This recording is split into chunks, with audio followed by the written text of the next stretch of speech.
மறுநாள் காலையில் நான் எழுந்து ஓப்பன் பண்ணி பார்த்தா எனக்கு வந்து ரொம்ப பேரதிர்ச்சியாக இருக்குது. அப்படின்னு இருந்துச்சு. 45,000 ப்ராடக்ட்டுக்கான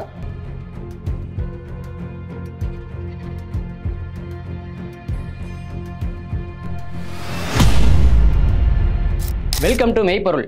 இன்றைக்கி நம்ம வீட்டுக்கு ஏதாவது ஒரு பொருள் தேவைப்படுது அப்படின்னா பக்கத்தில் இருக்கிற கடையிலையோ இல்லை ஷோரூம்லேயோ போய் கண்டிப்பாக வாங்குவோம். அந்த மாதிரி தன்னோட வீட்டுக்கு தேவையான ஒரு பொருளை பக்கத்தில் இருக்கிற கடையில் போய் வாங்கி அதனால் பயங்கரமாக மன உளைச்சலாகி அவர் குடும்பமே பாதிக்கப்பட்டு அதனால் அந்த கம்பெனி மேலே கேஸ் போட்டு கிட்டத்தட்ட 98,000 ரூபா இழப்பீடு வாங்கியிருக்காரு சென்னையை சேர்ந்த திரு ஜனார்த்தனன். இவர் வந்து ஒரு அட்வொகேட்லாம் கிடையாதுங்க, கன்சியூமர் தான், ஒரு சாமானியன் தான். இவர் எப்படி அந்த கம்பெனி மேலே கேஸ் போட்டு இழப்பீடு வாங்கினாரு, அவர் அப்படி என்ன பொருள் வாங்கினாரு, அந்த கடையில் அவரை எப்படி ஏமாத்தினாங்க, ஸோ அவருக்கு என்ன நடந்துச்சு அப்படிங்கிறத பற்றி அவர்கிட்டயே டீட்டெயிலாக கேட்டு தெரிஞ்சுக்கலாம். அதுக்கு முன்னாடி இந்த வீடியோ பார்க்குற நீங்கள் இந்த வீடியோ முழுசாக பாருங்கள். அப்போ தான் நாளைக்கே உங்கள் வீட்டில் ஏதாவது ஒரு பொருள் வாங்க போகிறீங்க இல்லை வாங்குறீங்க அப்படின்னா அதில் நீங்கள் ஏமாற்றப்படும் போது அதுக்கு நாம் என்ன பண்ணணும் அப்படிங்கிறத பற்றி டீட்டெயிலாக தெரிஞ்சுக்க முடியும். இப்போ சார்ட்ட பேசுகிறதுக்கு முன்னாடி நம்ம நாட்டு நடப்பு சேனலில் மெய்ப்பொருள் நிகழ்ச்சியிலேயே இதுக்கு முன்னாடி கன்சியூமர் கேஸ் சம்மந்தம் நிறைய வீடியோ போட்டிருக்கோம். நம்ம சேனலே வந்து கன்சியூமர் கேஸுக்கு பேர் போன ஒரு சேனல். எனக்கு அப்படி ஒவ்வொருத்தரையும் சாதாரண ஒரு சாமானியன்லேருந்து ஒரு அட்வொகேட் வரைக்கும் ஒவ்வொருத்தரையும் கூப்பிட்டு வச்சு எப்படி ஜெயிச்சிங்க, என்ன நடந்துச்சு அப்படின்னு சொல்லி கன்சியூமர் கேஸ் பற்றி விசாரிக்கும் போது எனக்கு ஒரு சந்தேகம் வரும். ஒவ்வொரு வீடியோ பண்ணும்போது இந்த கன்சியூமர் அதாவது சேவை குறைபாடால் பாதிக்கப்படுறது சாதாரண ஒரு மிடில் கிளாஸ் மக்கள் தானா, ஒரு சாமானியன் மட்டும் தானா, பெரிய பெரிய செலிபிரிட்டிஸ் பணக்காரங்களாம் அந்த கன்சியூமர் அந்த சேவை குறைபாடால் பாதிக்கப்படுறதே இல்லையா அப்படின்னு சொல்லி எனக்கு ஒரு கேள்வி வரும். என்னோட கேள்விக்கு பதில் கிடைக்கும் விதமாக தான் இயக்குனரும் நடிகருமான திரு பார்த்திபன் அவர்கள் வந்து ரீசெண்டாக ஒரு இஷ்யூ வந்து ட்விட்டரில் போட்டிருந்தாரு. ஏன்னா வந்தே பாரத் ட்ரெயினில் போயிருக்காரு, அவர் வந்து ஃபுட்டு சரியில்லை அப்படின்னு சொல்லி ஒரு அந்த இஷ்யூ வந்து ட்விட்டரில் போட்டிருக்காரு. உடனே அது பெரிய விஷயமாகி தெற்கு ரயில்வேலேருந்து சம்மந்தப்பட்டவங்களுக்கு ஃபைன் போட்டு அவருக்கு ஒரு சொல்யூஷனும் கொடுத்துருந்தாங்க. அதையுமே அவர் ட்விட்டரில் போட்டிருந்தாரு. அதுக்கப்புறம் டிடிடிசி கொரியரில் ஒரு பார்சல் அனுப்பிச்சிருப்பார் போல், அது சரியாக போகலை அப்படின்னு சொல்லி அதையுமே அந்த இஷ்யூமே வந்து ட்விட்டரில் போட்டிருந்தாரு. அதுவும் பெரிய இஷ்யூ ஆச்சு. ஸோ இப்படி இதெல்லாம் பார்க்கும்போது எனக்கு அப்போ தான் தோணுச்சு, ஓ அப்போ செலிபிரிட்டிஸும் சாதாரண மக்கள் மட்டும் இல்லை, செலிபிரிட்டிஸும் பணக்காரங்களுமே கூட அந்த கன்சியூமர் சேவை குறைபாடால் பாதிக்கப்படுறாங்க, நமக்கு தான் தெரியல போல அப்படின்னு சொல்லி எனக்கு தோணுச்சு. ஸோ அந்த ஒரு விஷயத்தை வெளியே கொண்டு வந்ததுக்கு அவரோட தைரியத்துக்கும் துணிச்சலுக்கும் மக்களுக்கு ஒரு முன்னுதாரணமாக இருந்ததுக்காகவும் இயக்குனரும் நடிகருமான திரு பார்த்திபன் சாருக்கு நம்ம நாட்டு நடப்பு சேனல் சார்பாக நம்ம மெய்ப்பொருள் நிகழ்ச்சி சார்பாக அவருக்கு நன்றியும் பாராட்டுகளையும் தெரிவிச்சுக்கிறோம். இதே மாதிரி இந்த வீடியோ பார்க்குற நீங்கள் ஒரு அட்வொகேட்டாக இருக்கீங்க, இல்லை ஒரு சாமானியனாக இருக்கீங்க அப்படின்னா மட்டும் இல்லை, நீங்கள் ஒரு செலிபிரிட்டிஸாக இருக்கீங்க, ஒரு பெரிய பணக்காரராக இருக்கீங்க, ஆனால் நீங்களும் ஒரு கன்சியூமர் சேவை குறைபாடால் பாதிக்கப்பட்டிருக்கீங்க அப்படின்னா தாராளமாக நம்ம சேனலில் வந்து தெரியப்படுத்தலாம். ஸ்க்ரீனில் தெரிய மெயில் அடிக்கோ இல்லை வாட்ஸ்அப் நம்பருக்கும் நீங்கள் தெரியப்படுத்தலாம். நம்ம சேனலையும் வந்து சொல்லுங்கள், அப்போ தான் மற்றவங்களுக்கும் சாதாரண மக்களுக்கும் ஒரு முன்னுதாரணமாக இருக்கும் அப்படின்னு சொல்லி கேட்டுக்கிறோம். இப்போ சார்ட்ட பேசலாம். வணக்கம் சார். வணக்கம் சார். உங்களுக்கு என்ன நடந்துச்சு அப்படின்னு பார்க்குறதுக்கு முன்னாடி நம்ம எல்லாத்தையுமே கேட்குற ஒரு விஷயம் என்னென்னா, உங்களுக்கு நடந்த ஒரு அநீதியை நீங்கள் போராடி ஒரு நீதி வாங்கியிருக்கீங்க. இந்த விஷயத்த எங்கள் நாட்டு நடப்பு சேனலில் சொல்லணும் அப்படின்னு சொல்லி எதனால் தோணுச்சு? ஏன்னா நிறைய நியூஸ் சேனல் இருக்குது, யூடியூப் சேனல் இருக்குது, எங்கள் நாட்டு நடப்பு சேனலில் சொல்லணும் அப்படின்னு சொல்லி எதனால் உங்களுக்கு தோணுச்சு? ஆக்சுவலி இந்த ப்ராப்ளம் வந்து பார்த்தீங்கன்னா என் மனசில் ரொம்ப நாளாக ஓடிட்டு இது என்னால் ஒரு ஃபேஸ்புக்லேயோ இதை என்னுடைய லாகின்ல இருக்க ஏதாவது ஒரு சேனலில் போடணும்னா அது வந்து ரீச் ஆகாது. ஸோ நான் வந்து என்னுடைய அட்வொகேட்டுக்கிட்டே கேட்டிருந்தேன், நான் இது வந்து நான் வந்து ஃபேஸ்புக்கில் அப்டேட் பண்ணிட்டோமா அப்படின்னு சொல்லிட்டு. அவர் எஸ் அப்படின்னு சொல்லியிருந்தார், உங்கள் விருப்பம் தான், உங்கள் கேஸு அப்படின்னு. பட் அதுக்கப்புறம் நான் ரீசெண்டாக உங்கள் வீடியோவை பார்த்த பிறகு தான் எனக்கு வந்து நல்ல ஒரு சான்ஸ் கிடைச்சதுக்கு. ஸோ நான் அன்னைக்கு அப்பயே உங்கள் வாட்ஸ்அப் நம்பர் நான் வந்து எடுத்து உங்களுக்கு மெசேஜ் அனுப்பிச்சிருந்தேன். ஸோ அதனால் எங்கள் சேனலில் சொல்லணும் அப்படின்னு சொல்லி அதனால் சொல்லணும்னு உங்களுக்கு அன்றைக்கே போட்டிருந்தேன். இன்றைக்கி அதுக்கான கரெக்டான சரியான சந்தர்ப்பம் அமைஞ்சதுக்கு. இப்போ நீங்கள் கடையில் போய் என்ன பொருள் வாங்குனீங்க, அவங்க உங்களை எப்படி ஏமாத்தினாங்க, திருப்பி அவங்களுக்கு வந்து நீங்கள் கேஸ் போட்டு எப்படி 98,000 ரூபா வரைக்கும் இழப்பீடு வாங்கினீங்க, உங்களுக்கு என்ன நடந்துச்சு அப்படிங்கிறத டீட்டெயிலாக. ஸோ என்னுடைய இது என்னன்னா, என்னுடைய மனைவிக்கு வந்து வீட்டில் அவங்களுக்கு வந்து ஒரு நல்ல குவாலிட்டி தரமான ஒரு தேக்கு மர சோஃபா வாங்கணும். தேக்கு மர சோஃபா வாங்கணும்னு நினச்சிருக்கீங்க. ஸோ இதில் வந்து என்னென்னா, நான் வந்து ஒரு வருஷத்துக்கு மேலே நான் வந்து நிறைய கடையில் விசாரித்து எல்லாம் பண்ணிட்டு எங்கே நல்ல தரமானதாக கிடைக்கும் அப்படின்னு சொல்லிட்டு தேடி அலைஞ்சி கடைசியாக வந்து ஒரு அட்வர்டைஸ்மெண்ட் தான், ஒரு பேப்பரில் அட்வர்டைஸ்மெண்ட் பார்த்து அவங்களுடைய பிறந்த நாள் அன்னைக்கு நம்ம போயிட்டு இந்த இடத்த புக் பண்ணுவோம் அப்படின்னு சொல்லிட்டு போய் பண்ணோம். அப்போ பண்ணும்போது பார்த்தீங்கன்னா அதில் இருக்க சேல்ஸ் பர்சன், இதில் எனக்கு லேர்னிங் என்னென்னா, சேல்ஸ் பர்சன் சொல்கிறது எல்லாத்தையும் நம்ம நம்பிடக்கூடாது. மக்களுக்கு இதை நான் தெளிவாக சொல்லிடுறேன். சேல்ஸ் பர்சன் வந்து அவங்களுடைய டார்கெட் உங்களுக்கு கொடுக்கறதுக்காக அவங்க எதை வேணாலும் சொல்லுவாங்க. ரிட்டனாக இருக்கிற வரைக்கும் நம்மளால் அதை ஒன்றுமே பண்ண முடியாது. இதில் மனைவி நானும் போய் பார்த்து அதாவது குவாலிட்டி எல்லாத்தையும் அங்கே பார்த்தோம். ஷோகேஸில் நல்லா இருந்தது. அதை பார்த்துட்டு நாங்கள் அன்னைக்கு அவங்களுடைய பிறந்த நாள்ன்றதால ஒரு மகிழ்ச்சியான நேரத்தில் அதை போய் புக் பண்ணிவிட்டு வீடு திரும்பணும். இதில் என்னென்னா எனக்கு அவங்க 15 நாளில் கொடுக்குறேன்னு சொல்லியிருந்தாங்க. மோஸ்ட் ப்ராபபிலி எனக்கு தெரிஞ்சு 1 மந்த்துக்கு மேலே ஆயிடுச்சு. இது வந்து டேட்டு எனக்கு எல்லாமே ஞாபகம் இருக்குது, ஏன்னா அவங்க பிறந்த நாள்ன்றதால ஞாபகம் இருக்குது. இது அவங்க டெலிவரி பண்ணது பார்த்தீங்கன்னா என்னுடைய குழந்தையோட பிறந்தநாள் அன்றைக்கி டெலிவரி பண்ணாங்க. அப்போ டெலிவரி பண்ணும்போது என்ன ஆச்சுன்னா, டெலிவரி பண்ணும்போதே அவங்க ஈவினிங் 7 o'clock தான் எனக்கு கால் பண்ணாங்க. சார் இந்த மாதிரி உங்களுக்கு டெலிவரி பண்ண வரேன். நான் வந்து டினை பண்ணேன், ஏன்னா நீங்கள் 7 o'clock மேலே வரீங்க, எனக்கு குவாலிட்டிலாம் செக் பண்ண முடியாது அப்படின்னு சொல்லி. ஆனால் இதுக்கு முன்னாடி சேல்ஸ் பர்சன் என்ன அக்ரி பண்ணியிருந்தாருன்னா, நம்ம ப்ராடக்ட் வந்து ஒரிஜினல் தேக்கு, உங்களுக்கு ப்ராப்ளம்னா வி வில் சால்வ் இட்.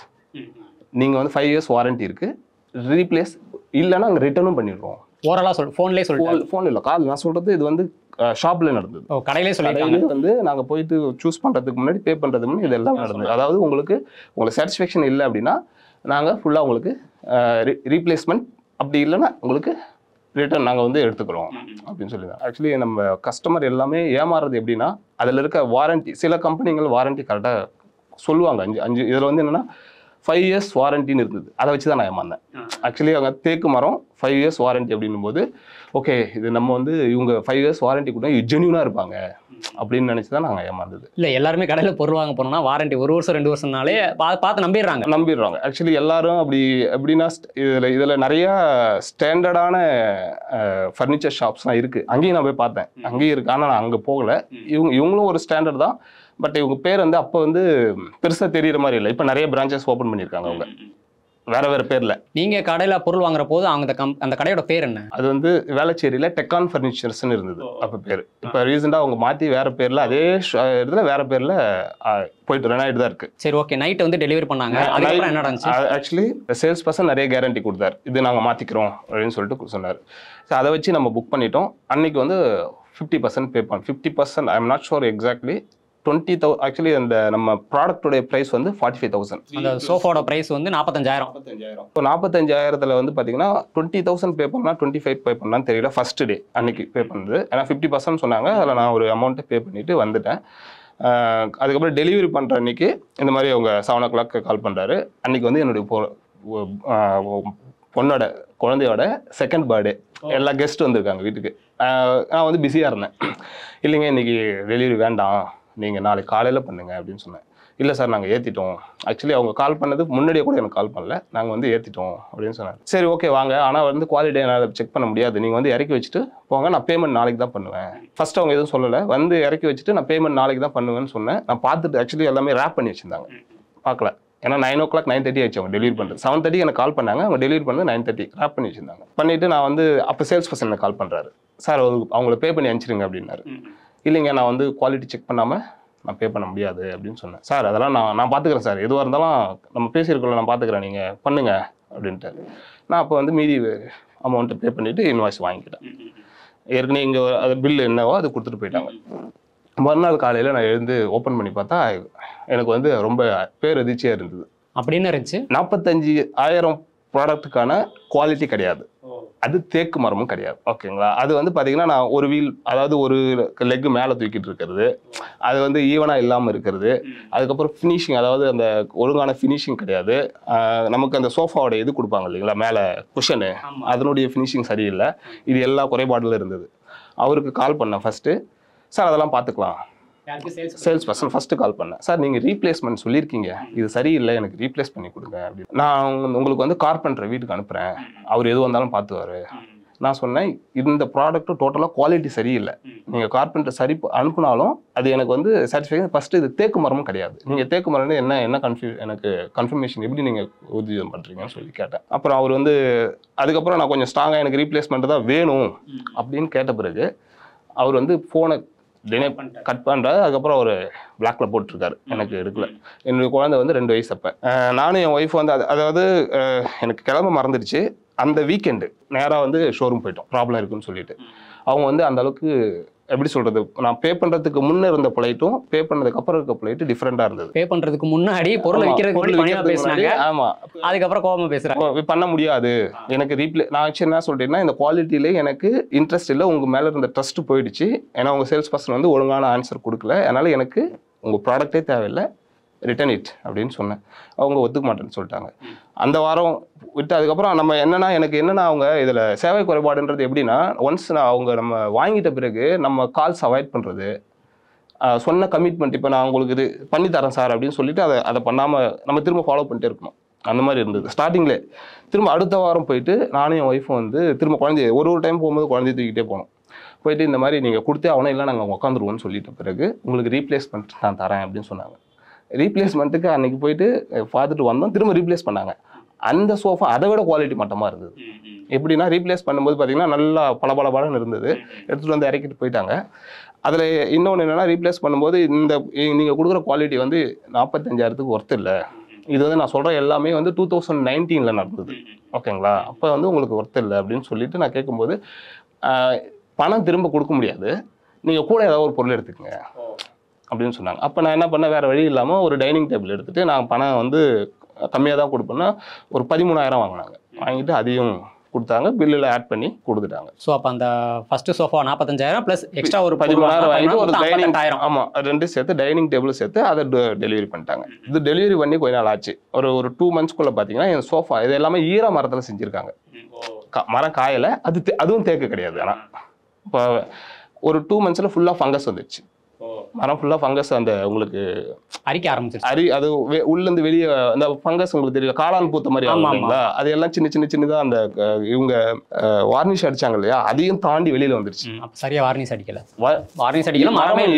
மரம் ஈரமாக இருந்தால் தான் அந்த மாதிரி வரும்ன்றது நான் அதுக்கப்புறம் விசாரித்த பிறகு மற்றவங்க அந்த அதர் கார்பெண்டர்ஸ் இருக்காங்க இல்லையா, அவங்க மூலியமாக தெரிஞ்சுக்கிட்டேன் இந்த மாதிரி இருக்கும் அப்படின்னு.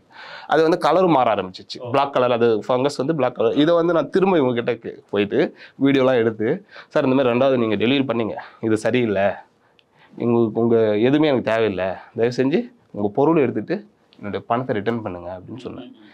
அதுக்கப்புறம் அவங்க பண்ணவே முடியாது அப்படின்னு சொல்லிட்டேன். அதுக்கப்புறம் அவங்களுடைய எம்டி நம்பர் வாங்கி அவர்கிட்ட பேச ஆரம்பித்தேன்.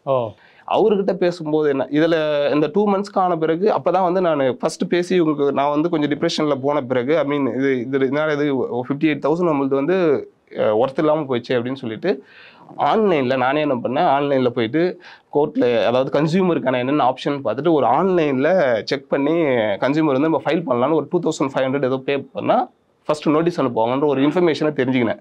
நான் ஆன்லைன்லேயே பண்ணிட்டேன். அப்போ வந்து அந்த ஃபோரத்துலேருந்து பார்த்தீங்கன்னா எனக்கு கொல்கட்டாவிலேருந்து ஒரு வக்கீல் வந்து அந்த ஆன்லைன் ஃபோரம் மூலயமா ஹெல்ப் பண்ணார். என்னன்றதை வாங்கி அவர் மூலயமா தான் நோட்டீஸ் அனுப்பிச்சார். ஃபஸ்ட்டு நோட்டீஸ் அனுப்பின பிறகும் திரும்ப போய் நான் அப்ரோச் பண்ணேன். சார் இந்த மாதிரி நோட்டீஸ் அனுப்பியிருக்கேன், நீங்கள் போய் பார்த்துக்கங்க, கேஸ் நாங்கள் பார்த்துக்குறோம் அப்படின்னு சொல்லிட்டாரு. இப்போ இருந்தாலுமே நான் என்ன சொன்னேன்னா, இப்போ எம்டி வந்து என்கிட்ட எப்படி அப்ரோச் பண்ணிட்டு இருந்தாருன்னா, நான் பண்ணித்தரேன் அப்படின்னு தான் சொல்லிட்டு இருந்தார். ஆனால் அந்த சேல்ஸ் பர்சன் நீ கோர்ட்டில் பார்த்துக்கனே சொல்லிட்டாரு ஃபஸ்ட்டு. அது எம்டிக்கு தெரியுமான்னு தெரியாது. ஆனால் நான் எம்டி கிட்ட கால் பண்ணி பேசிட்டு இருக்கும்போது அவர் சொல்லி பண்ணித்தரேன்னார். ஆனால் எம்டி பண்ணும்போது தான் எனக்கு இன்னும் மன உளைச்சல் அதிகமாச்சு. அவர் என்ன பண்ணுவார்னா, காலில் அட்டன் பண்ணுவார், பேசுவார், உங்களுக்கு வந்து ரீப்ளேஸ்மெண்ட்டுக்கு சொல்லிட்டேன், இன்னும் ஒரு 45 daysல உங்களுக்கு வந்துடும் அப்படின்வார். 45 days ஆகும், 1 month ஆகும், 2 months ஆகும், திரும்ப கால் பண்ணுவேன். ஐயோ சொல்லி அவர் இன்னும் உங்களுக்கு ரீச் பண்ணல, அவர் இருங்க அவர் நம்பர் தரேன். இது வந்து பார்த்தீங்கன்னா இது வந்து 1 year நடந்தது இந்த கான்வர்சேஷன். இப்படியே 1 year ஆச்சு. ஆமாம் 1 year ஆச்சு. 45 days, 60 days, 3 months. இது ஃபைனலாக என்ன ஆச்சுன்னா, அவர் வந்து அந்த கார்பெண்டர் ஃபோன் நம்பரே என்கிட்ட கொடுத்துட்டாரு. இவரை ரீச் பண்ணுங்க, இவர் தான் நான் உங்களுக்கு அசைன் பண்ணி அவர் தான் உங்களுக்கு டெலிவரி பண்ணுவார் அப்படின்னு சொல்லிட்டு எம்டி அவர் நம்பர் இன்னும் என்கிட்ட இருக்கு. அவர் என்ன கார்பெண்டர் என்ன பண்ணாருன்னா, ஃபர்ஸ்ட் கால் பண்ணி பேசும்போது இனிஷியலாக இவர் சொன்ன அன்னைக்கு பேசும்போது ஓகே சார் நான் பண்ணி கொடுக்குறேன்னாரு. அதுக்கப்புறம் ஒரு 45 days, 60 days, ஏன்னா அடிக்கடி ஃபாலோ பண்ண முடியாது, அவங்க பண்ணுறேன்னு சொல்லிட்டாங்களான்னு சொல்லிட்டு அந்த டேட்டுக்கு தான் நான் கால் பண்ணுவேன். திரும்ப ஒரு 3 months கழிச்சு கார்பெண்டர் கால் பண்ணால் அவங்க எனக்கு இன்னும் கன்ஃபார்ம் பண்ணலையே, சொன்னார், அதுக்கப்புறம் எதுவும் சொல்லலை சார் அப்படின்னாரு. இதுக்கப்புறம் 1 yearக்கு அப்புறம் நம்மளால் பண்ண முடியாதுன்னு சொல்லிட்டு திரும்ப அதே அந்த ஃபைல் வச்சு நான் ஒரு அட்வொகேட், ஏன்னா நான் வந்து நானே போயிட்டு பண்ணலான்னு பார்த்தேன். போயிட்டு கன்சியூமர் கோர்ட்டுக்குலாம் போயிட்டு ஒரு நாள் லீவ் போட்டு அங்கே இருக்கிறவங்களாம் விசாரிச்சுட்டு என்ன ப்ரொசீஜர் அதெல்லாம் கேட்டு வந்தேன். அதுக்கப்புறம் என்னுடைய கொலீக் மூலயமா ஒரு அட்வொகேட் இது பண்ணி இந்த மாதிரி ப்ராப்ளம் இருக்குன்னு சொல்லிட்டு அவர் டீட்டெயில் கொடுத்தவொடனே நம்ம பண்ணிக்கலாம் அப்படின்னு சொல்லிட்டு அவர் பண்ணார். கோவிட்லேருந்து பார்த்தீங்கன்னா நான் சோஃபா வாங்கின டேட் 2019, கோவிட் 2020 வந்துருச்சு. ஸோ 1 yearக்கு அப்புறம் தான் நான் வந்து கோர்ட்டு அப்ரோச் பண்ணேன். அந்த 1 yearல வந்து பார்த்தீங்கன்னா இது எல்லாமே இல்லை 2 வருஷம் வரைக்கும் டைம் இருக்குது. அதான் 2021 ஆக்சுவலி எனக்கு கரெக்டான டேட் தெரியல, 2021. ஆனால் வந்து நான் ஃபைல் பண்ணிட்டோம். கேஸ் வந்து ஃபைல் பண்ணி இயரிங் போயிடுச்சு. ஒவ்வொரு இயரிங்கும் அவங்க வந்து தள்ளி போட்டுருவாங்க. எங்கள் சைட்லேருந்து ஒரே ஒரு டைம் தான் ஒய்ஃப் ஏதோ சைன் பண்ண முடியலன்னு தள்ளி போட்டோம். மற்ற எது நம்மளது உங்க ஒய்ஃப் பேர்ல கேஸ் போட்டோம். ஆமாம், அவங்க பேரில் தான் பேர்ல பொருள் வாங்கி. ஆமாம், பொருள் வாங்கினது அவங்க பேர் தான். இதை முதல்ல சொல்ல மறந்துட்டேன். பொருள் வாங்கினது அவங்க பேரில் தான். ஏன்னா அவங்களுடைய பர்த்டேக்கு தானே போய் வாங்கணும்னு சொன்னேன். எனக்கு இந்த இடத்துல ஒண்ணே ஒன்று சொல்லணும். நீங்க ஒரு நல்ல கன்சியூமராக மட்டும் இல்லாம ஒரு நல்ல கணவராகவும் நல்ல அப்பாவும் இருந்திருக்கீங்க அப்படின்னு சொல்லி இந்த இடத்துல நான் சொல்லிக்கிறேன். ரொம்ப நன்றி. அடுத்து வந்து பார்த்தீங்கன்னா இதில் அந்த கோவிடுக்கு அப்புறம் போயிட்டு அப்ரோச் பண்ணி ஒன்று ஒன்றா போயிட்டு எனக்கு தீர்ப்பு வர்றதுக்கு 2024 பிப்ரவரி வந்தது தீர்ப்பு. அவ்வளோ நாள் ஆச்சு ஆக்சுவலி. ஓகே, இப்போ நீங்கள் ஃபஸ்ட்டு கோர்ட்டில் போய் அதுக்கப்புறம் அவங்களுக்கு நோட்டீஸ் போயிருக்கோம். அதுக்கு அவங்க கோர்ட்டில் வந்து என்ன ரிப்ளை பண்ணாங்க? ஆக்சுவலி ஃபஸ்ட்டு ரிப்ளை நாங்கள் ஃபஸ்ட்டு அப்ளை பண்ணும்போதே என்ன ரிப்ளை வந்துச்சுன்னா, நாங்கள் வந்து நடந்த இந்த ஸ்டோரியை அப்படியே என்னுடைய வக்கீல்கிட்ட ஃபஸ்ட்டு டிராஃப்டாக தான் எழுதி அப்படியே கொடுத்துருந்தாரு. ஐ மீன் ஃபைல் பண்ணியிருந்தோம். அவங்க என்ன கொடுத்துருந்தாங்கன்னா, ஏன்னா நான் 2 டைம் வாங்கினேன் இல்லைங்களா, அதை வச்சு அவங்க என்ன பண்ணாங்கன்னா, இவங்க வந்து ஃபஸ்ட்டு ஒரு பொருள் வாங்கினாரு, டிசைன் சரியில்லைன்னு மாற்றினாரு. ஓ, டிசைன் சரியில்லைன்னு அவங்க. ஆமாம், ஓகே. ரெண்டாவது ஒரு பொருள் வாங்கினாரு. ஆக்சுவலி அதில் வந்து ஒன்று வந்து வீட்டுக்கு ஃபிட் ஆகலைன்னு சொல்லியும் ஒன்று டிசைன் சரியில்லைன்ற மாதிரி, அதனால் அவங்க வந்து இந்த மாதிரி சொல்கிறாங்க. அவங்க அப்படி பிளேட்டை மாற்றி. அது ஆக்சுவலி என்னுடைய வக்கீல் கேட்கும்போது என்னங்க இப்படி இந்த மாதிரி சொல்கிறாங்க, அது ஜென்ரல் தான். இப்போ நீங்கள் ஒரு கேஸ் போகிறீங்கன்னா அவங்க அப்போஸ் பண்ணணும் அப்படின்னு அவர் சொன்னாங்க. இதில் என்னென்னா, அதெல்லாம் பார்த்த பிறகு தான் என் ஒய்ஃப் என்ன பண்ணிட்டாங்கன்னா, இது நம்ம என்னென்னு, அதாவது இதனுடைய ஜஸ்டிஸ் என்னென்னு பார்க்கணும், செலவு பண்ணுறது இது பண்ணக்கூடாது. ஏன்னா ஒரு சாமானிய மக்கள் எப்படி இது பாதிக்கப்படுறாங்க, கோர்ட் எப்படி அதுக்கு தீர்ப்பு கொடுக்குறாங்கன்னு நம்ம பார்க்கணும் அப்படின்னாங்க. இப்போ இதனுடைய நான் ஃபஸ்ட்டு 58,000, அப்புறம் வக்கீலினுடைய சார்ஜ், இதெல்லாம் பார்க்கும்போது எனக்கு பெரிய பார்டனாக தான் இருந்தது ஃபஸ்ட்டு. இப்போ நார்மலாக ஒரு மாத சம்பளம் வாங்குறவங்களுக்கு வந்து பார்த்திங்கன்னா இந்த பணம் வந்து பார்த்திங்கன்னா ரொம்ப அதிகமாக இருந்தது. இருந்தாலும் வந்து நாங்கள் தைரியமாக தான் போனோம். ஸ்டார்டிங்கில் வந்து வக்கீலுக்கு ஒரு ஃபீஸ் கொடுத்து அவர் ஸ்டேஜ் பை ஸ்டேஜ் தான் என்கிட்ட வாங்கினார். ஒரு குறிப்பிட்ட காலம் போனோடனே அவர் வக்கீல் வந்து எங்களை கூப்பிட்டு காம்ப்ரமைஸ் பேசலாம் அப்படின்னு கூப்பிட்டாரு. அப்போ நான் வந்து டேரெக்டாக சொல்லலை, எஸ்ன்னு எதுவும் சொல்லலை. என் ஒய்ஃப்ட்ட வந்து நான் கேட்டேன். என் ஒய்ஃப் அப்போ வந்து எனக்கு ஒரு பக்கபலமாக இருந்தாங்க. அவங்க நம்ம வந்து இறங்கிட்டோம், தப்பு யார் மேலேன்னு தெரியணும், அவங்க இந்த மாதிரி கொடுத்துருந்தாங்க, இது நம்ம பேக் ஆகக்கூடாது, செலவானால் பரவாயில்ல, காம்ப்ரமைஸ்லாம் வேண்டாம் அப்படின்னு சொல்லிட்டாங்க. ஸோ அதை வச்சு தான் அது எனக்கு ஒரு எக்ஸ்ட்ரா இன்னும் ஒரு பக்கபலமாக இருந்தது அவங்க சொன்ன இதெல்லாம். ஸோ அதுக்கப்புறம் கண்டினியூ பண்ணோம். தீர்ப்பு வந்துச்சு. இப்போ தீர்ப்பு வந்து 1 வருஷம் ஆகுது. தீர்ப்பு என்னன்னு சொல்லி வந்துச்சு, எவ்வளோ இழப்பீடு கொடுக்கும்? தீர்ப்பு எப்படி வந்துச்சு அப்படின்னா, நம்ம பொருள் வாங்கின மணியை அவங்க திருப்பி கொடுக்கணும். அடுத்து வந்து அதில் எனக்கு ஒரு 30,000 காம்பன்சேஷன், மன உளைச்சலுக்கானது 30,000, அப்புறம் என்னுடைய வழக்கு செலவுக்கு ஒரு 10,000 போட்டு மொத்தம் 98,000 அவங்களுக்கு வந்து எனக்கு இழப்பீடு கொடுக்கணும்னு சொல்லி கோர்ட் உத்தரவு போட்டாங்க. இந்த கேஸ் நடந்துகிட்டு இருக்கும்போதே அந்த ஆப்போசிட் பார்ட்டி, அந்த கடைக்காரங்க உங்களை ஏதாவது மிரட்டுறதோ? இல்லை அப்போ அந்த மாதிரி ஏதாவது பண்ண எந்த ஒரு கான்டாக்டுமே கிடையாது. ஆக்சுவலி இந்த ஃபர்ஸ்ட் நான் ஃபைல் பண்ணேன்னு சொன்னேன் இல்லைங்களா, அதாவது நம்ம கோர்ட்டில் ஃபைல் பண்ண நோட்டீஸ் அனுப்புன்னு சொன்னேன் இல்லைங்களா, அந்த நோட்டீஸ்க்கு அப்புறம் நான் போய் ஒன்றா கேட்டேன், நீங்கள் எனக்கு சரி பண்ணி கொடுங்க, எல்லாம் ரிப்ளை அதாவது எடுத்துக்கங்க அப்படின்னு நான் கேட்டேன், அப்ரோச் பண்ணேன். அதை சொன்னல, அது 1 வருஷம் நடந்தது இல்லைங்களா, அது நடந்து அதுக்கும் எதாவது ஆகணும்னு போனதா நான் போய் திரும்ப ஃபுல்லாக வந்து கோர்ட்டில் வந்து அப்ளை பண்ணது. ஐ மீன் வக்கீல் வச்சே பண்ணது. ஓகே, இப்போ கோர்ட்டில் 98,000 ரூபாய் இழப்பீடு கொடுக்கணும்னு சொல்லி ஆப்போசிட் பார்ட்டிக்கு உத்தரவு போட்டாங்க. அவங்க இழப்பீடு கொடுத்துட்டாங்களா? இப்போ இல்லை, இது வரைக்கும் இல்லை. ஆக்சுவலி அது என்னுடைய தரப்பு வக்கீல் என்ன சொன்னார்னா, 45 டேஸ் வெயிட் பண்ணுங்கன்னாரு. நான் இப்போ 1 இயர் வெயிட் பண்ணிட்டேன். இடையில போன வருஷம் வந்து பார்த்தீங்கன்னா என்னுடைய வக்கீல் வந்து நம்ம போடலாம்னு சொல்லியிருந்தாரு. நான் அதுக்குள்ளே என்னது, அதாவது எக்ஸிகியூஷன் பெட்டிஷன், அந்த காசை தர சொல்லி. ஆமாம், இபி போடலாம் அப்படின்னு சொல்லியிருந்தாரு. அவர் ப்ரப்போஸ் பண்ணார். நான் கொஞ்சம் என்னுடைய சூழ்நிலையில் இப்போ நான் வேலைக்கு சுமை காரணமாக நான் அது கொஞ்சம் தொடர முடியல. ஆனால் நான் ஆக்சுவலி 1 இயர் ஆனாலும் பரவாயில்ல, வெயிட் பண்ணுவோம், அவங்க இதுக்குள்ளே ஏதாவது. இடையில அவர் 2 டைம் என்ன கேட்டார், என்னுடைய வக்கீல் வந்து என்ன ஏதாவது கால் வந்திருக்கா அப்படின்னு கேட்டார். நான் பிங் வாட்ஸ்அப்பில் பண்ணேன்னா அவர் கேட்பார். அது இப்போ நான் திரும்ப அவர்கிட்ட சொன்னால் அவர் பண்ணுறதுக்கு அவர் ரெடியாக தான் இருக்கார். ஆனால் திருப்பி அவங்க அந்த இழப்பீடு இன்னும் கொடுக்கல, அதை ஒழுங்காக கொடுக்க சொல்லி உத்தரவு போடுங்க அப்படின்னு சொல்லி நம்ம கோர்ட்டில் எக்ஸிகியூஷன் பெட்டிஷன் போட்டோம் அப்படின்னா அதுக்கு வக்கீலுக்கு ஃபீஸ் செலவு பண்ணி தான் ஆகணும். அது நம்ம தான் பண்ணி ஆகணும். அப்போ இது ஒரு பார்டன் ஆக்சுவலி. இப்போ எப்படின்னா, இப்போ நம்ம ஒரு அப்பீல் பண்ணுறோம். இப்போ ஆல்ரெடி இப்போ வந்து எனக்கு வந்து இந்த மாதிரி தீர்ப்பு வந்திருக்கு. இப்போ நான் வாங்கின பொருளுடைய இது வந்து 58,000, 30,000 வந்து என்னுடைய காம்பன்சேஷனும் ப்ளஸ் 10,000 வந்திருக்கு, 90,000 வந்திருக்கு. ஸோ இப்போ இதில் நான் செலவு பண்ணுறேன்னா அட்லீஸ்ட் எனக்கு ஈக்குவல் ஆகிடும். சில கேஸ்க்கு இந்த மாதிரி நடக்குமானா அது எனக்கு கண்டிப்பாக தெரியாது. அது மக்கள் கொஞ்சம் தயக்கமாக தான் இருப்பாங்க. இப்போ அதனால் நானும் அது ஒரு காரணம் கூட இருக்கலாம். என் உள் மனசில் வந்து எதுக்கு இவ்வளோ நமக்கு ஜட்ஜ்மெண்ட் வந்துடுச்சு, ஏன்னா ஜட்ஜ்மெண்ட்டுக்காக தான் நாங்கள் மெயினாக அது பண்ணது. இதுக்கு வெயிட் பண்ணுவோம், நாங்கள் வந்து பணத்துக்காகவோ இதுக்காகவோ பண்ணல. இது ஒரு கஸ்டமர் எப்படி ஏமாற்றப்படுறாங்க, அதை எப்படி நம்ம வந்து ஒரு சேல்ஸ் பர்சன் அது அவங்க சைடில் இருந்து என்ன மாதிரியான பதிலடி நமக்கு அவங்க கொடுக்க முடியும். ஏன்னா வேறு எதுவும் பண்ண முடியாது, கன்சூமர் தான் போய் ஆகணும். ஸோ அதுக்காக தான் நாங்கள் அது மெயினாக போனது. ஏன்னா ஆக்சுவலி அந்த ஸ்டார்டிங் டைமில் அந்த சேல்ஸ் பர்சன் கூட எங்களுக்கான மன உளைச்சல்லாம் பார்த்தீங்கன்னா எனக்கும் என் ஒய்ஃபும் 2 பேருமே நிம்மதியாக தூங்கினதே இல்லை. என் ஒய்ஃப் கேட்பா என்னங்க எத்தனை மணி வரைக்கும் தூங்காமல் இருக்கீங்க அப்படின்னு. இதனுடைய இது வர வரைக்கும் நீங்கள் தூங்க மாட்டாங்க. ஆனால் அந்த ஒரு 2 or 3 months வந்து நம்ம ஏமாந்துட்டோமே அப்படின்ற மாதிரியே இருந்தேன். ஓகே, இப்போ சார் சொல்கிறதுலேருந்து எங்களுக்கு என்ன தோணுது அப்படின்னா, நாங்கள் நுகர்வோர் நீதிமன்றங்களில் ஒரு கோரிக்கையாகவே வைக்கிறோம் நாட்டு நடப்பு சேனல் சார்பாக. இப்போ ஏதாவது ஒரு நுகர்வோர் நீதிமன்றம் வந்து ஏதோ ஒரு கேஸில் வந்து பாதிக்கப்பட்டவருக்கு இவ்வளோ இழப்பீடு கொடுக்கணும் அப்படின்னு சொல்லி குற்றம் சாட்டப்பட்டவருக்கு ஒரு உத்தரவு போடுறீங்க அப்படின்னா, அது அவரோட கடமை. அந்த உத்தரவை நிறைவேற்ற வேண்டியது அவரோட கடமை. கோர்ட்டோட உத்தரவை நிறைவேற்ற வேண்டியது அவரோட கடமை.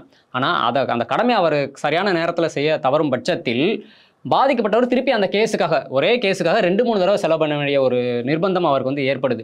ஸோ இந்த செலவு திருப்பி அந்த குற்றம் சாட்டப்பட்டவர் வந்து இழப்பீடு கொடுக்கல அப்படின்னா திருப்பி அவர் கொடுக்க சொல்லி உத்தரவு போடுங்கன்னு சொல்லி இவங்க பெட்டிஷன் போடுறாங்க அப்படின்னா, அந்த பெட்டிஷன் போடுறதுக்கு உண்டான செலவையும் எவ்வளோ செலவாகுதோ அந்த செலவையும் முழுக்க குற்றம் சாட்டப்பட்டவரை ஏற்கிற மாதிரி ஏதாவது ஒரு வழிவகை பண்ணணும் அப்படின்னு சொல்லி இந்த வீடியோ மூலமாக நாட்டு நடப்பு சேனல் சார்பாக நுகர்வோர் நீதிமன்றங்கள்கிட்ட நாங்கள் கேட்டுக்கிறோம். இப்போ உங்களை மாதிரியே நிறைய மக்கள் இன்னைக்கு வந்து எல்லாருமே கன்சியூமர் தான். காசு கொடுத்து பொருள் வாங்குற எல்லாருமே கன்சியூமர் தான். அப்படி கடையில் போய் வீட்டுக்கு தேவையான பொருட்கள் எல்லாருமே வாங்கிட்டு தான் இருக்காங்க. டிவிலேருந்து, ஃப்ரிட்ஜிலேருந்து, ஏசியிலேருந்து, தேவையான ஃபர்னிச்சர்ஸ்லேருந்து எல்லாருமே வாங்கிட்டு தான் இருக்காங்க.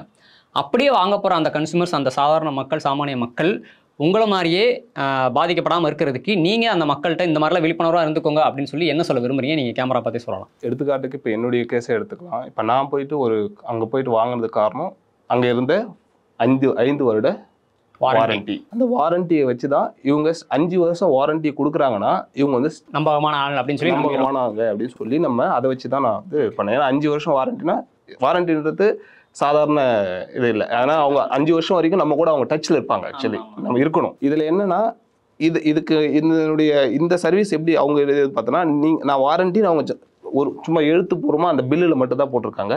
அதுக்கான ஒரு துளி இதை கூட நான் பார்க்கல. இப்போ இதுலேருந்து என்ன எனக்கு தெரிய வந்துச்சுன்னா, மோஸ்ட்லி நீங்கள் போய் சேல்ஸ் பர்சன்கிட்ட பேசும்போது எதுவாக இருந்தாலும் ரிட்டர்ன் இல்லாமல் உங்களால் ஒன்றும் பண்ண முடியாது. ஈவன் எனக்கு நடந்ததில் ரிட்டர்னில் இருந்தே என்னால் ஒன்றும் பண்ண முடியல.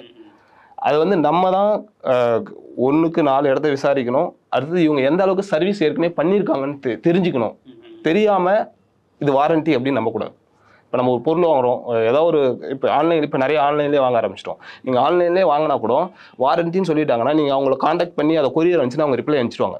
அவங்க வந்து ரிட்டர்ன் எதுவும் அதை ரீப்ளேஸ்மெண்ட்டோ ஏதோ ஒன்று அவங்க என்ன சொல்கிறாங்களோ அதை அனுப்பிச்சிடுவாங்க. அதுதான் கரெக்டான ப்ரொசீஜர்.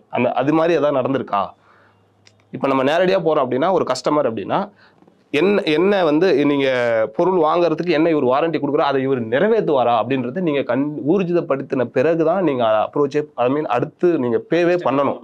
இல்லை இது வந்து சந்தேகமாக இருக்குது அப்படின்னா நீங்கள் கொஞ்சம் பெரிய லெவலில் பொருள் வாங்குறீங்க, அதிகமான பட்ஜெட்டில் பொருள் வாங்குறீங்கன்னா தயவு செஞ்சு போகாது. கண்டிப்பாக. அதாவது வாரண்டியே இருந்தாலும், வாரண்டி கார்டே கொடுத்தாலும் எனக்கு இந்த பொருள் நாங்கள் இது வழி ரீப்ளேஸ் பண்ணி கொடுப்போம், இல்லை சரி பண்ணி கொடுப்போம் அப்படின்னு சொல்லி ரிட்டர்னில் அந்த கடைக்காரங்கள்ட்ட வாங்கிக்கிறது பெட்டர். இதில் என்னுடைய இன்னொரு எக்ஸ்பீரியன்ஸும் நான் இதில் ஷேர் பண்ணுறேன். இந்த கடையில் போய் வாங்கினேன் இல்லைங்களா, இந்த கடையில் வந்து நான் நியூஸ் பேப்பரில் அட்வர்டைஸ்மெண்ட் பார்த்து தான் போனேன். போயிட்டு புக் பண்ணிட்டு வந்து அதுக்கப்புறம் தான் நாங்கள் வாங்கின பிறகு தான் அந்த கடையோட ரிவ்யூ எடுத்து படித்து பார்த்தோம் கூகுளில். படித்த உடனே என்ன மாதிரி பாதிக்கப்பட்டவங்க நிறைய பேர் எழுதியிருந்தாங்க இதே சர்வீஸ் இது. அப்போ தான் நான் நினச்சேன், இதை நம்ம முன்னாடியே பண்ணாமல் போயிட்டுமே. இப்போ இன்னொரு விஷயம் என்னன்னா, அதுக்கப்புறம் இந்த கடை வேற பேர் மாறிச்சுன்னு சொன்னேன் இல்லைங்களா, வேற பேர் மாறி ஓப்பன் பண்ணுறதுக்கு 1 வாரத்துக்கு முன்னாடியே அந்த புது கடையினுடைய ஃபுல்லாக ஃபேக் ரிவ்யூஸ் இருந்தது. அதை பார்த்து ஷாக் ஆனேன் நான். இது எதை வந்து நம்புறதுனே தெரியல. இப்போ அந்த ரிவ்யூ போய் பார்த்தீங்கன்னா அதிலே நான் போட்டிருப்பேன், இதில் வந்து இது வந்து இந்த கடை இன்னும் ஓப்பனே பண்ணல, ஆனால் 95 மெம்பர்ஸ் ரிவ்யூ பண்ணியிருக்காங்க. அது நல்ல விதமாக ரிவ்யூ. நல்ல 4.8 4.9 இருந்தது. கடை இன்னும் ஓப்பனே பண்ணாமல் புது நேம் வைக்காம இருந்து. ஸோ இந்த அளவுக்கு கூகுள் ரிவ்யூ மூலமாகவும் ஃபேக் பண்ணுறாங்க. கூகுள் ரிவ்யூ நல்லது இருக்குது, கெட்டதும் இருக்குது. நம்ம கொஞ்சம் அலசி நம்ம தான் நம்ம பணத்துக்கு நம்ம தான் பொறுப்பு, நம்ம தான் விழிப்புணர்வாக இருக்கணும். அதுதான் நான் சொல்ல வரேன். ஸோ இவ்வளோ நேரம் நீங்கள் சந்தித்த கேஸை பற்றியும் 98,000 ரூபாய் இழப்பீடு வாங்கின அந்த உத்தரவு பற்றியும் எங்களுக்கும் எங்கள் நாட்டு நடப்பு மக்களுக்கும் அந்த நுகர்வோர் விழிப்புணர்வு கொடுத்ததுக்கு ரொம்ப ரொம்ப நன்றி சார். இதே மாதிரி இந்த வீடியோ பார்க்குற நீங்கள் அட்வொகேட்டாக இருந்தாலும் சரி, இல்லை சாதாரண ஒரு பப்ளிக்காக இருந்தாலும் சரி, இல்லை ஒரு செலிபிரிட்டிஸ் பணக்காராக இருந்தாலும் சரி, இதே மாதிரி நீங்களும் ஒரு சேவை குறைபாடு நுகர்வோர் பிரச்சனையை சந்திச்சிருக்கீங்க அப்படின்னா மறக்காமல் ஸ்க்ரீனில் தெரிகிற நம்பருக்கும் மெயில் அடிக்கும் நீங்கள் வாட்ஸ்அப் பண்ணுங்கள். கண்டிப்பாக எங்களோட நாட்டு நடப்பு சேனலில் இந்த மெய்ப்பொருள் நிகழ்ச்சியில் உங்களை கூப்பிட்டு வச்சு எல்லா மக்களுக்கும் அதை தெரியப்படுத்தி ஒரு விழிப்புணர்வு உங்கள் மூலமாக ஒரு விழிப்புணர்வு ஏற்படுத்துகிறோம் அப்படின்னு சொல்லி நாங்கள் சொல்லிக்கிறோம். இனி அடுத்த ஒரு மெய்ப்பொருள் நிகழ்ச்சியில் உங்களை சந்திக்கிறோம். நன்றி. என்ன சொல்லி வித்த கேள்வி எல்லாம் கேட்கப்படாதுன்னா கேட்லாக்கு கொடுத்துருக்காங்க. இதுக்கு பேரு கேட்லாக்கா? எலி மருந்து சீட்டு மாதிரி இருக்குடா.